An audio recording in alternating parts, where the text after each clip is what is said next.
yeah, I don't mind it too much right now. Oh, really? Did you see that? Yeah, I hope you didn't, actually. I hope you didn't see that. That was pretty awful. Okay, there we go. Nice dodge right there. Made up for it a little bit, potentially. Okay, so let's see if I can get in. Oh, hello. Hello. All right, this is kind of interesting. Nice.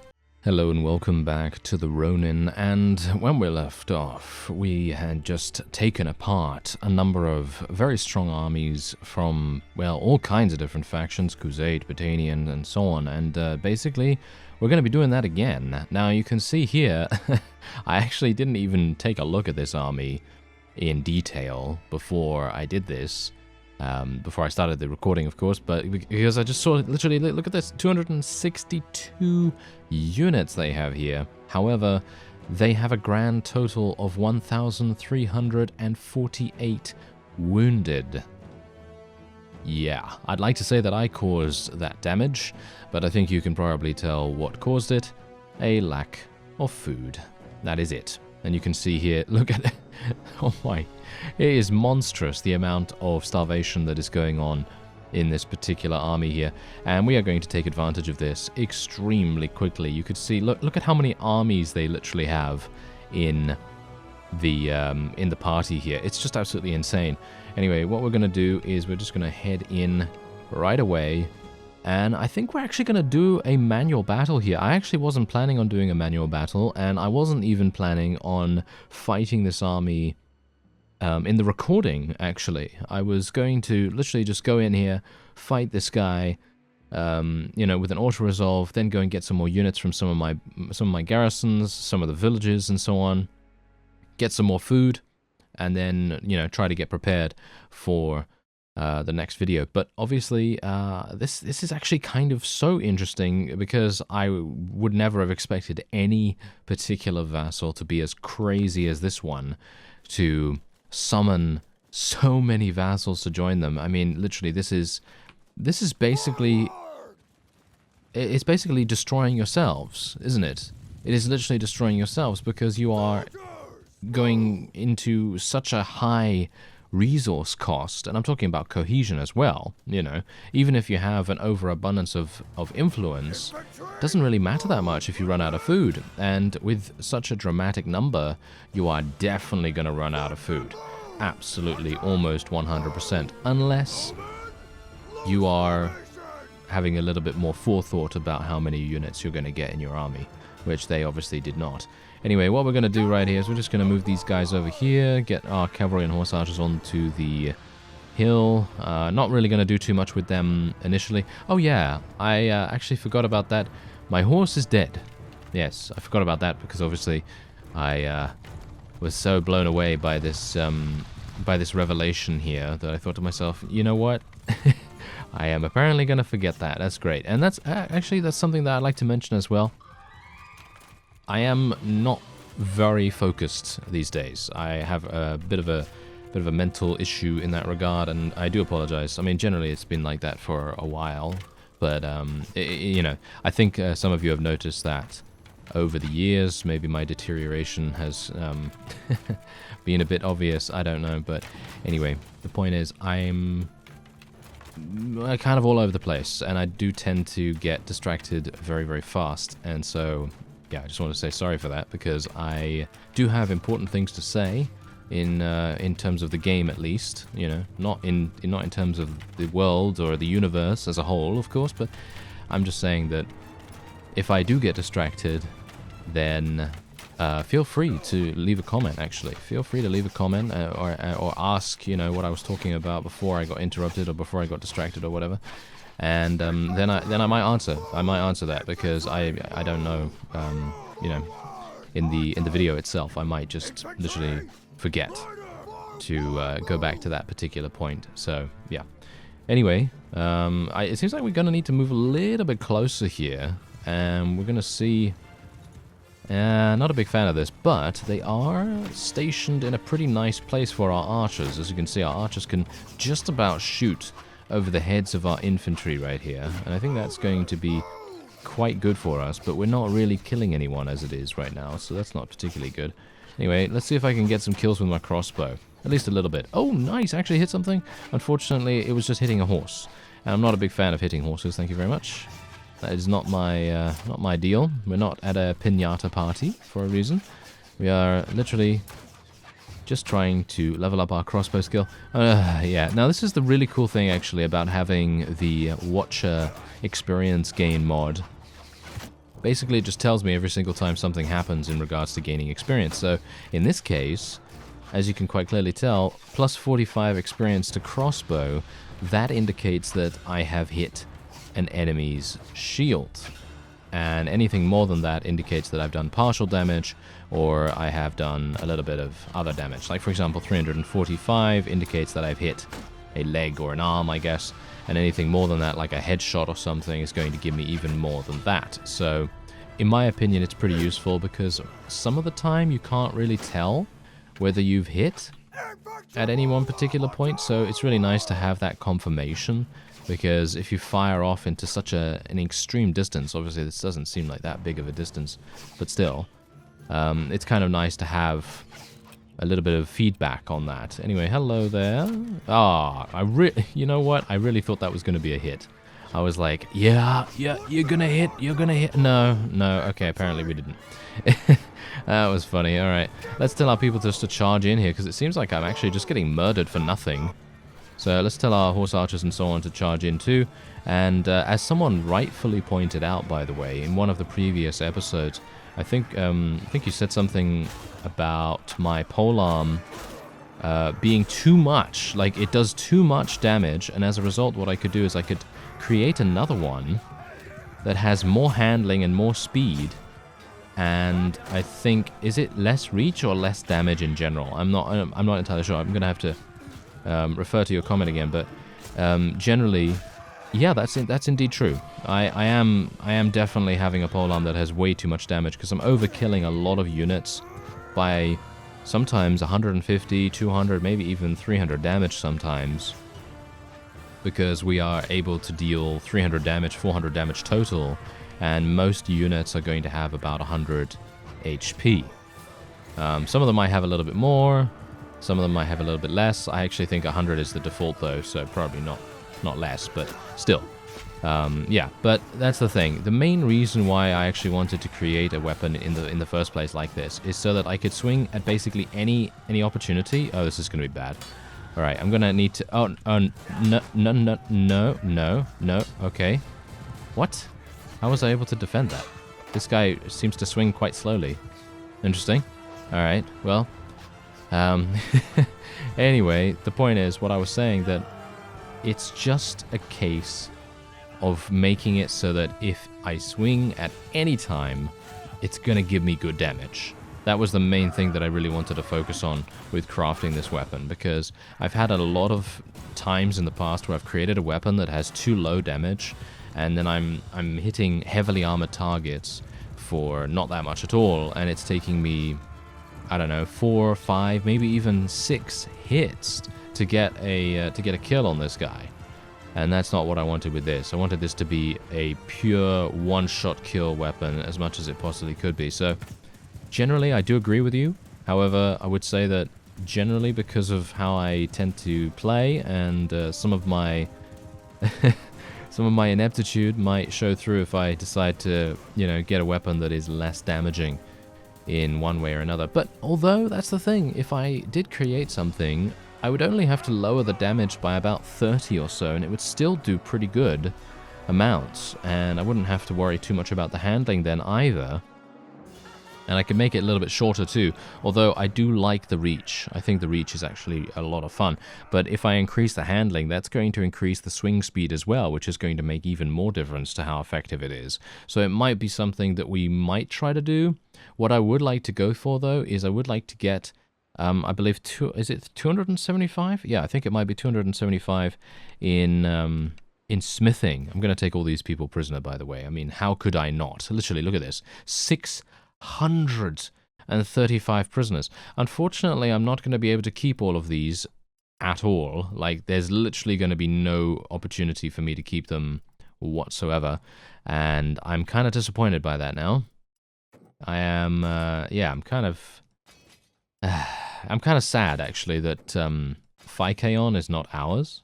Maybe what I should have done, you know, is gone in, auto-resolved at Phykeon, taken... Oh, I did not take any of them. Oh, well, never mind. My people can take them, because my party clan members can take them, yes. Well, there we go. Yes, me getting distracted once again. How fantastic. Anyway, yeah, if I had taken Phykeon and literally just gone in and done an auto-resolve, that would have made all the sense in the world, to be honest. That would have been great. But yeah, I can't obviously do anything about that now. Anyway, what we're going to do is we're just going to very quickly build these siege towers, battering ram, and so on and so forth, and then just auto-resolve this before any other army comes along. It's highly unlikely that there is going to be another one, but you never know. You know, we just want to make sure that we are super quick here. There we go, done. We lost 2 people. That is literally nothing. And we'll just take all of these, and then we'll see what happens. Hopefully they're going to sell the prisoners. Are they going to sell the prisoners? Yeah, look at that. They had a pretty significant amount of prisoners right there. They took all that they could, as far as I'm aware. Now, bear in mind that obviously if I took the 600, they would have all left in the time that it took me to build that siege equipment. So I suppose I didn't really end up losing anything, if you think about it, but yeah, well, never mind. Mistakes will be made. That's just the nature of being me or being human, either one, really. Anyway, let's see what I can do here. I'm just going to sell all of these. There we go. There we go. There we go. Fantastic. All right, and then we have a whole bunch of units that I'll be able to level up as well, which is very nice. Okay, so I think we've actually done so much damage to the Botanians that I think they're going to think twice about what they can do now. I don't think they're really going to be too motivated to attack us any further, which is going to be fantastic. I mean, I personally don't really like fighting the Botanians that much. I think I like fighting the Botanians more than I like fighting the Khuzait. I mean, let's face it. I mean, who likes fighting the Khuzait, to be honest? Anyway, point is, they are scared. Oh, yeah. They should be. I mean, I feel like they should be, because look at this. They were at 19,000. Bear that in mind. They were at 19,000 combat strength, and now they are below us. Albeit on the same level at 11,200, but still. We are at 11,900, so we have a very, very slim margin of advantage here. But you got to bear in mind that we have significantly less vassals. So in general, they are going to beat us if we allow them to, but we just need to continue pushing forward. Continue pushing forward, make very minimal mistakes in terms of being defeated, because being defeated is going to be a huge blow in pretty much every aspect. And I think actually someone mentioned as well that why am I not getting included in the votes, in the voting system? And yeah, okay, so I think in the previous episode we were included in a vote for Myzea, and I actually did win it. I actually did get the vote, and I was able to take control over the town. However, the problem was that it then became under siege, and then it was taken. And then obviously as a result of that, Hanzo lost a lot of confidence in me, and he decided to, with the next vote that came along, he decided to give it to someone else. Which I gotta say grinds my gears kind of heavily, because I personally feel like I would have been able to take care of it much better than any NPC. But of course that is not really high, you know, it's not really here or there at the moment, because it's not mine anymore anyway, so, you know. That's just how it goes. Anyway, what we're going to do is I'm going to get to Legendary Smith. That is the thing that I want to do here, because as you can see, character has 5% chance to create a legendary weapon if difficulty requirements are met. This increases by 1% for every skill point beyond 300. That's actually a very steep requirement, actually. Being able to increase your smithing skill beyond 275 already, especially if you don't have an experience gain mod installed, like Bannerlord tweaks, that's going to be hard to get 275 anyway. But yeah, I think we'll probably be able to do it, maybe. I mean, I'm actually just going to take a quick look here. I'm going to just refine a bunch, and then we're going to take a look and see if there are any things here that I need to smelt, because there might be some new stuff. Yep, there's a Khuzait Light Lance that I might be able to do. There we go. And we can do this one. And we can do a bunch of these. Oh, nice, nice. There's actually a whole bunch of new stuff. That's good.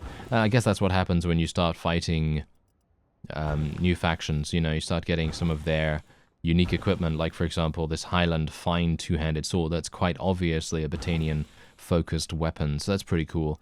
Anyway, okay, so we're just going to back out of there real quick, because the smithy does not reset the parts that are available until you go back out and come back in.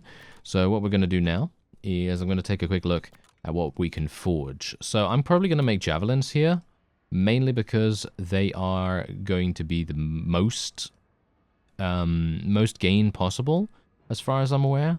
I think I should get the most gain possible from javelins. Let me actually just take a quick look. There we go. Okay, yeah.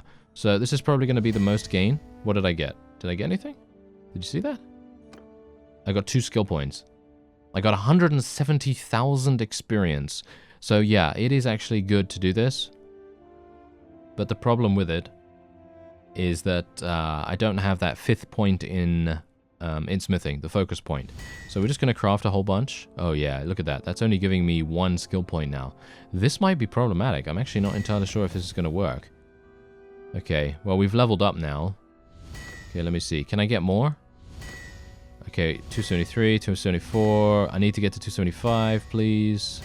There we go. Okay, I finally made it. Now, technically what I could do is I could abuse this even further, and I could basically just go 170,000 XP. I'll just give that to me all the time, because I have... Well, technically I could get almost an unlimited supply of hardwood by smelting a lot of the weapons in my inventory right now, and obviously I would then be able to get a whole bunch of extra crafting materials too. So I think what I'm actually going to do... I might, you know what? I'm gonna literally just smelt as much stuff as I can. Let me actually just see if I can do that. Wait a minute. I wanna do something first, because there's obviously a lot of wood here, but I want to get the wood. There we go. Okay, so let's do this. There we go. And let's do this as well. And there we are. All right. That is looking good in my opinion. There we are. All right, fantastic. Okay, so we've got a little bit more hardwood now, and I'm just going to do this. Oh, I don't have any more. Yeah, that is indeed the problem. That is indeed the problem. But there we go. There we go. Okay, that's much better.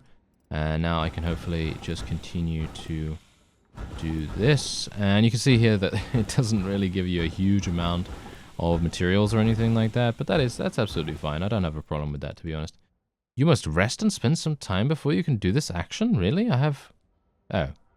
I thought I actually had more stamina than that, but I have 9 out of 1,000 now.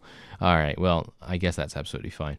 Okay, so we did level up at least, which I suppose is pretty good, because that means that I will now be able to take the legendary smith skill, and we are going to... I think I'm probably going to put another point in smithing, because I'd like to increase the legendary chance by... 1% for every skill point beyond 300. I think that's super unrealistic, to be honest. I don't think I'm actually going to make it to 300, but I'm going to put another point in endurance as well to, you know, to potentially max out the possibility that I might be able to get to 300 there, but I think it is highly unlikely. Alright, so we're once again in the smithy because I'm attempting to create the best composition of the polearm that we possibly can. Now, I'm bringing you through this mainly because I think it would be quite interesting for you as well to see exactly what happens here, and I'm kind of intrigued about this. I don't really... See, now here's the thing. I don't really want to create something that is a one-handed / two-handed weapon. I'm not a big fan of those to begin with. So I'm looking for literally only a two-handed, and you can see, for the most part, there's only one, which is the one that I'm using, and that's the reason why it has such a low handling skill at the moment, because it is, in general, just a two-handed. So, for example, if I were to go for the highest handling stat that I've seen so far, which I believe is this one, let me actually just take a quick look here. No, this one, yes, 73. 77, in fact. Alright, so 77 is apparently the best. So if I select the two-handed version, as you can see right here, I've clicked on this, so it's showing me the two-handed stats for it. So basically, if I do here, and I just reduce that a little bit, it's going to be a much shorter weapon. I've already done that multiple times with all the things that are on it at the moment. And this is actually increasing the handling? Are you serious? That increases the handling by 1? No, it doesn't. What? I thought it did for a second. Okay, apparently none of these make any difference, but it does increase the difficulty of the weapon. I don't know whether that makes any difference to how good it is or whatever. I mean, generally, I would prefer to go for something like this, because that gives me massive difficulty increases, but I suppose that's not really going to make any difference for the legendary factor of it, right? I mean, it shouldn't. Oh, this is pretty good. Okay, that increases the difficulty by a pretty significant margin, and it doesn't really change anything about the weapon itself. It does change the damage by a very small amount, but that's not really a big deal to me, and we should be able to do it. I don't think... Can I increase the difficulty even further?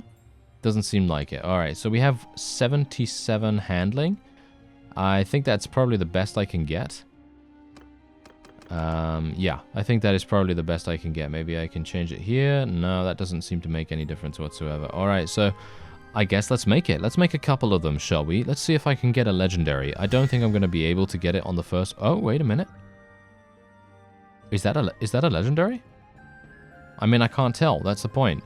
I mean, it's given me some stat increases. As I said before, when I was crafting my previous weapon, I actually wanted to create something that could potentially give me some kind of bonus in any number of different stats.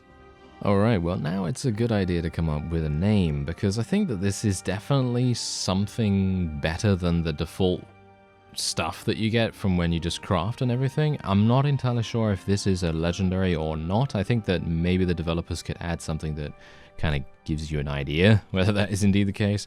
But anyway, we're going to go for... I'm pretty terrible at naming things, as you know, so let me see here.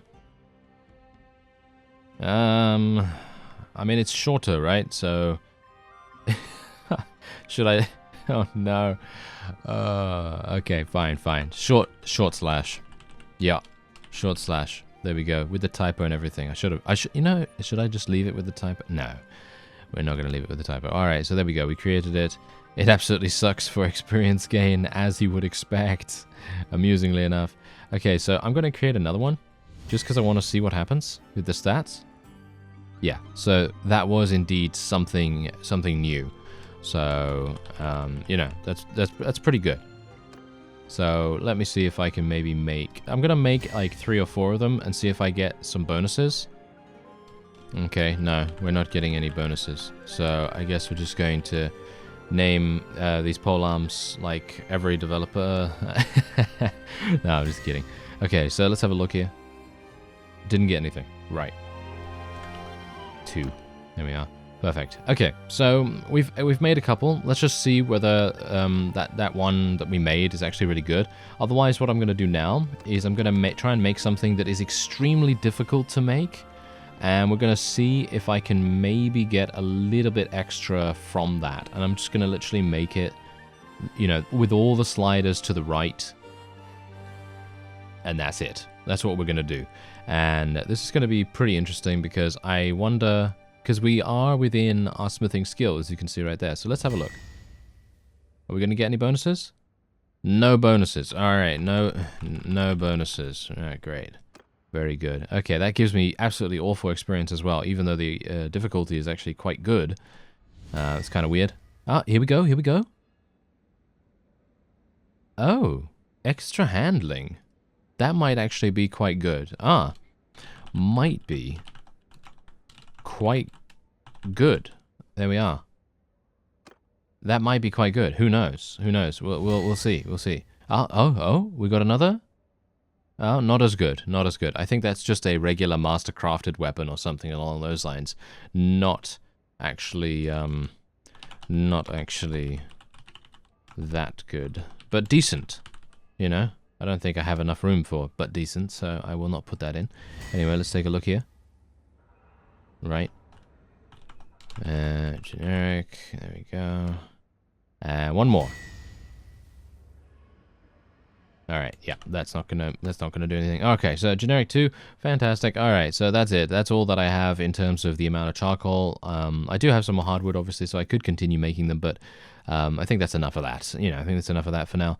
So we'll see what we can do with what we have already. And I have no idea where any of these things are. It's probably all the way down here because they're polearms, right? So let's have a look. Okay, so these are trash. These are absolute trash to what I've made here. might be quite good.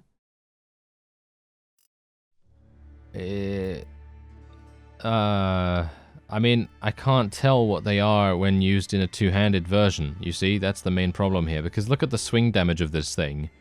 The swing damage is literally 11, but that is only because it's in a one-handed variant. When you change it to a two-handed, it completely changes what it has, what kind of stats it has and everything.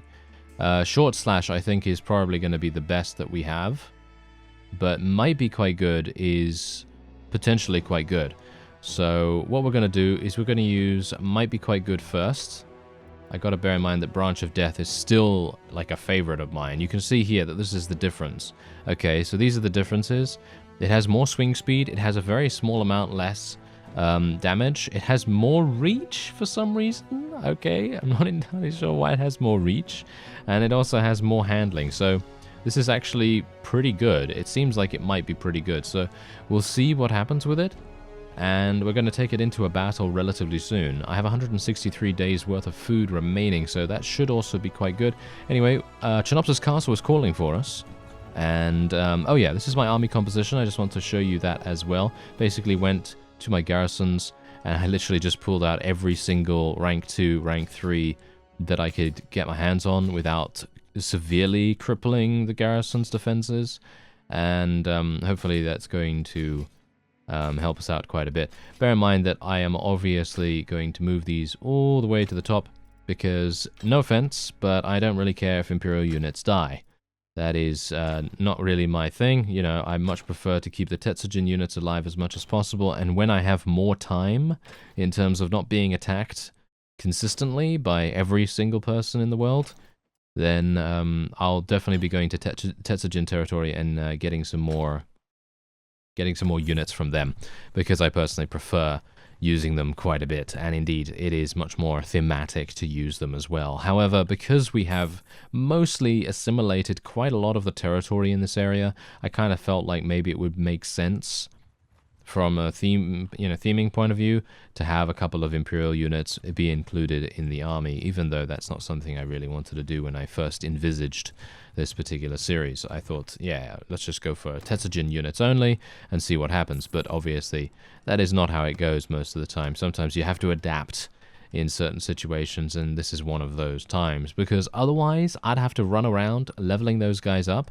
and I know I said it's pretty easy to level up, which it is, especially with this particular army composition, and obviously with the experience gain and all that stuff, but it does take time, and I don't know whether we even have that much time to spare, really. Highland Crowned Helmet. Insane amounts of head armor right there. I'm actually thinking of putting that on right now, but that's the thing. If I put this on, that is also being a little bit swaying away from where I want to be, which is obviously as a Tetsujin vassal, I really do not want to start using all kinds of different armaments and things, because then we're going to look completely different, and we're not going to be representing where we come from, and that's just not really good, in my opinion at least. So what we're going to do is we're just going to go to Lycaron real quick, because I would like to get some additional food before we head on to Sestadheim Castle, because Sestadheim Castle is going to be the next place that we're going to attempt to take. Going to take some more of that, thank you very much. Alright, so now, Sestadheim Castle. There's actually quite a significant amount of people there. Oh, hello there. I will save you, sir, whoever you are. And we're going to be actually going in here. Now, I have equipped a new horse as well, so don't worry about that. I have equipped one. I did remember to do it. And as you can see, that is the one-handed version. Pretty terrible. But the two-handed version actually feels a little bit quicker than the Branch of Death that I was using before. And we'll see. We'll see how it goes. We'll see how it goes. Anyway, this is going to be very easy for us. I don't think we should have any issues whatsoever. I basically could just charge all of my units in and probably achieve victory, but I want to be a little bit careful here as well, because I would like to test out my weapon. Okay, nice. I think we still I think we still have a bit too much damage, people. Yes, I think we have a little bit too much. Well, I mean, this is actually better. This is a better weapon than what I was using before. So I guess that's good, right? I guess that's pretty good. But obviously it is not what I actually set out to do. Short slash is what I set out to do. So I think I'm probably going to switch to that, and then we'll try it out in one of the upcoming battles. As you can see, I'm overkilling these guys by such a significant amount. The reach is really nice, though. To have the extra reach is really, really cool, because I'm actually finding that I'm having to get even further away. You know, I can slash from even further away than normal, even with the Branch of Death, and it is making things even easier for me. So, if you too have problems with mounted combat, like I used to and still do sometimes, then I'd recommend making a polearm like this. It seems pretty good. Seems pretty good.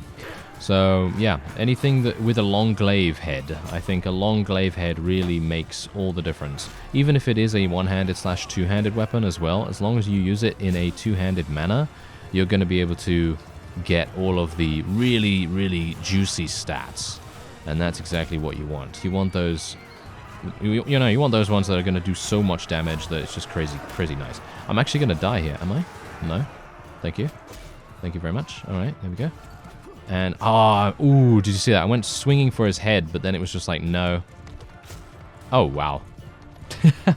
That was literally not even... I didn't have any speed bonus whatsoever there. That's the reason why I actually like these weapons quite a lot, the ones that have massive front load damage, because even if I mess up, I might still get a kill, and it might result in some kind of amusing moment to happen, which I think that was pretty amusing, because obviously I wasn't anticipating actually hitting him, and then I just managed to catch him at the very edge of the blade or something like that, and then it seems to have completely murdered him just purely for that fact, you know, just purely because it has so much damage. Just literally being nicked by this thing is enough to cause a fatal wound, which is actually kind of scary, you know, if you think about it. That's pretty scary for the opponent. If you know, if legends were being written right now of, you know, what is it called? The might be actually good, or whatever it's called, something like that. Yeah, of the might be quite good. Yes, I should have probably given it a much cooler name. Oh well, never mind. Oh, did we?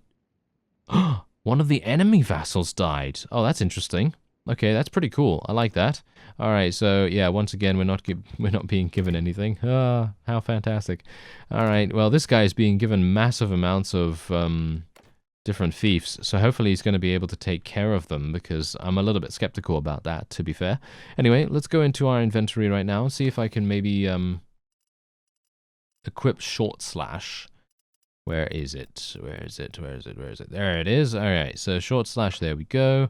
And it has a 59 cutting damage. I don't know whether that is 59 with a one-handed or two-handed stance. So we're going to see how that goes. But yeah, I'm not holding out too much hope that it's going to be something that I'd like to use indefinitely, because I personally feel like the one that we had before, which might be quite good, is, you know, it's probably going to be the one that I'll stick with for the moment, because it does, I think it is a legendary, I think it might be, but short slash, I think, gained more stats as a result of the activation of the skill, potentially. So we'll see how it goes, because I'm going to go into another manual battle here, just because I would like to test out these things, and we're going to see how it actually acts in combat. Okay, so oh yeah, look at that.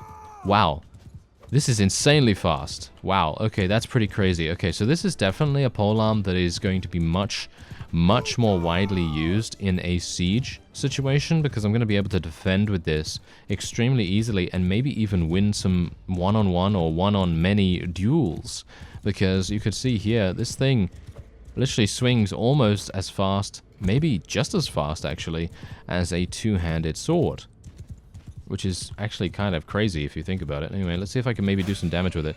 I don't know how much damage I'm going to deal, because bear in mind that this is very short. So it might... yeah, that's also a bit of a problem.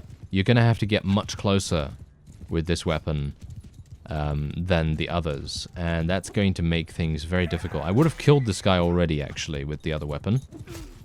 But it still does massive damage, as you can see right there. 137 damage to the shoulder, no less. Not even to the head. So it's still got some pretty amazing damage to it. But the main problem is the reach right now. Yeah, you can see there, the overkill damage is still extremely large, but obviously I am using a speed bonus of some sort to get that damage. So even if I were to stand still here, I'm still doing massive amounts. Yeah, still doing massive amounts right there. But that's the point. This is much more usable. Much more usable. So in a situation like if I were to get dismounted or something like that, then this would be the go-to weapon of choice, because it is just so much easier to wield in those kinds of situations. You know, if I were to literally get off my mount right now and go into like a, you know, sort of do or die situation, I would probably prefer to have this in my hands than anything else, because it's just, I don't know, it's just so much more usable. It's got a lot more speed, and I would be able to defend with it a lot easier, and, you know, just a whole wide variety of different things that are positives about it. The only negative that I can see right now about this weapon is that it is a bit short. And that's it. Because if I'm on a horse, I want the longest weapon possible, probably. But if I'm on foot, or if I get knocked off my mount, as you can see, I'm a bit scared of that guy now, because I don't have a long weapon, and he probably could have killed me pretty easily right there. Even a recruit can deal massive damage if given enough speed bonus to work with, and the AI is very good at timing their attacks. Anyway, pretty good. I gotta say, pretty good test right there. And short slash, bear in mind, did have, I think, the most gain and the most value out of the activation of the skill. So that's obviously a pretty significant, amount of value there. Whereas the other one did not. The other one gained, I think the other one is a master crafted one, isn't it? Or something like that. Or I might even be getting mixed up, to be honest. But personally, I prefer this one. Right now, I prefer this one. You can see here that obviously this is one-handed. This is comparing the one-handed stats. I'm not entirely sure how to compare the other stats, but yeah, this is, in my opinion, much better than the Branch of Death. Branch of Death is really good still, but might be quite good, in my opinion, is probably the best that you're going to get. And I don't know, I'm a bit in two minds about it, really, because on the one hand, short slash is going to be super good for those kinds of times where you get into trouble. But when you're not in trouble and you're doing absolutely fine, you're rolling around on your horse on the battlefield and destroying everything in sight, then might be quite good is definitely the way to go. That is the one that you really want to have in your hands at that point, because you're going to be able to just murder every... Oh dear, I said it. You're going to be able to destroy everyone on the battlefield with the reach that thing has. It's pretty crazy. Okay, so what we're going to do now is we're just going to try and take Sestadheim Castle real quick. There is a very large Batanian army coming over in this direction, or at least they are probably going to be going to Chinopsis Castle, which I don't really mind too much. Personally, that's not something that I care about a great deal. I should be able to take it back relatively easily anyway, even if it does get taken. So there's that, of course. But I do have to be a bit aware of the fact that they might try to come over here and attack us. As you can see, we have a bunch of units coming over, trying to stop some of these vassals from running around, which is all very well and good. And we're just going to continue murdering as many people as we can. You know what? I'm gonna... Before we head in here, actually, I'm going to be going in relatively soon. But I would like to get the walls down first, or at least one of them. Oh, all my trebuchets are dying at the same time. I always wonder whether they coordinate that, because it seems like every single time my trebuchets go down, they always go down like, you know, 2 at once or something. Oh well, I think it's probably just luck.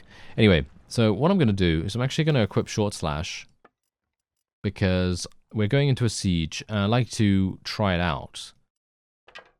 Because I think might be quite good, is not going to be that good when it comes to siege warfare. But I think Short Slash is actually going to be quite usable in close quarter situations and any other situation that, you know, calls for some, you know, rather tense, you know, combat in, you know, tight spaces and things. But anyway, let's see. Last little bit of the walls. There we go. All right, done. Let's go. Let's see what we can do. I'm kind of interested about this as well because there's the thing. Short Slash does have the ability to be equipped with a shield because it is a one-handed slash two-handed. So technically if I wanted to be a little bit defensive, then I could do that. But I don't see the need for that, to be honest. I feel like playing without a shield is actually quite fun anyway. And yeah, I don't mind it too much right now. Oh, really? Did you see that? Yeah, I hope you didn't, actually. I hope you didn't see that. That was pretty awful. Okay, there we go. Nice dodge right there. Made up for it a little bit, potentially. Okay, so let's see if I can get in. Oh, hello. Hello. All right. This is kind of interesting. Nice.